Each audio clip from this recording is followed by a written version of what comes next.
Noé foi o homem que sobreviveu ao dilúvio. Ele era filho de Lameque, da linhagem de Sete.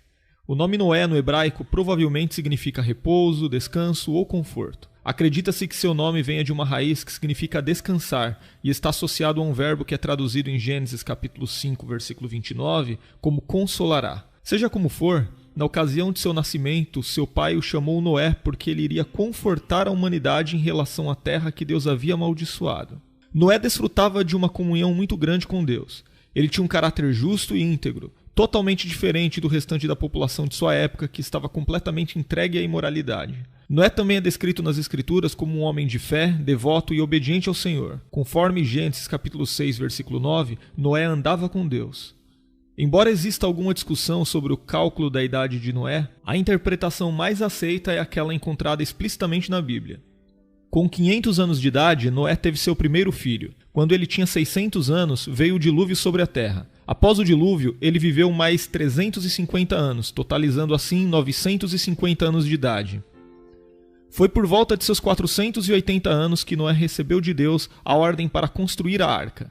Depois se passaram 120 anos até que Deus executou seu juízo sobre o restante dos homens. Foi muito provavelmente nesse período que Noé pregou a justiça incansavelmente, ainda que nenhum incrédulo tenha vindo a se arrepender.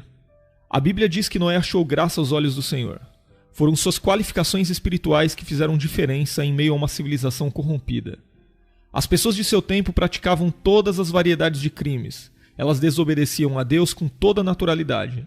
Até mesmo a geração de Sete, que guardava os mandamentos do Senhor, já havia sido corrompida.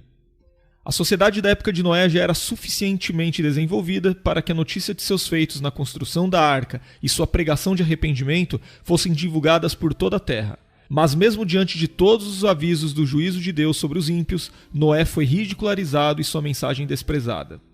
Mas Noé continuou fiel a Deus, mesmo diante de desafios enormes. Ele executou com perfeição o processo complexo de construção da arca, enquanto aguardava algo sem precedentes e suportava o escárnio do mundo que o cercava. Noé construiu a arca e colocou dentro dela sua família e os casais de animais para a preservação de suas espécies. Quando todos estavam dentro da arca, Deus trancou a porta da arca pelo lado de fora e a terra foi inundada. Após o dilúvio, Noé ofereceu um sacrifício de ação de graças ao Senhor e Deus estabeleceu uma aliança com toda a criação de que nunca mais destruiria a terra com as águas do dilúvio. Mas embora toda aquela sociedade corrompida dos tempos de Noé tenha sido exterminada com o dilúvio, o pecado não foi extinto, ou seja, a natureza depravada e perversa do homem não deixou de existir. A própria história de Noé é uma prova disso. Depois do dilúvio, Noé plantou uma vinha, ficou embriagado e de uma forma vergonhosa se expôs em sua tenda. Então Cã, que era um de seus filhos, zombou de Noé. Além disso, o filho de Cã, Canaã, também parece ter participado de alguma forma daquele episódio. Como consequência dessa ação maldosa, Noé amaldiçoou Canaã e Cã não foi abençoado. A Bíblia declara que Noé teve 3 filhos, Sem, Cã e Jafé. Todos eles nasceram antes do dilúvio. Após o dilúvio, os descendentes de Noé se espalharam sobre a terra e multiplicaram-se conforme a ordem dada por Deus. Alguns estudiosos acreditam que Noé possa ter tido outros filhos após o dilúvio, mas a Bíblia não fala nada a respeito disso. Gênesis capítulo 10 apresenta um relato dos descendentes de Noé e os lugares que foram povoados por eles. Noé também é mencionado várias vezes no Novo Testamento, sempre como um exemplo de retidão, fé e justiça.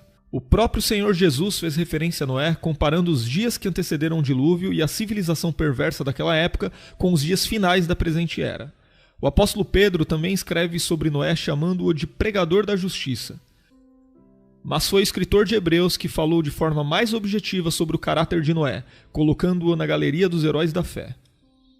Em Hebreus capítulo 11, versículo 7, nós lemos: Pela fé, Noé, divinamente avisado das coisas que ainda não se viam, temeu e, para a salvação da sua família, preparou a arca, pela qual condenou o mundo e foi feito herdeiro da justiça que é segundo a fé. Sem dúvida, a história de Noé é um exemplo para todo cristão. Ele creu no Senhor acima de tudo e não viveu conforme a perversidade que havia ao seu redor.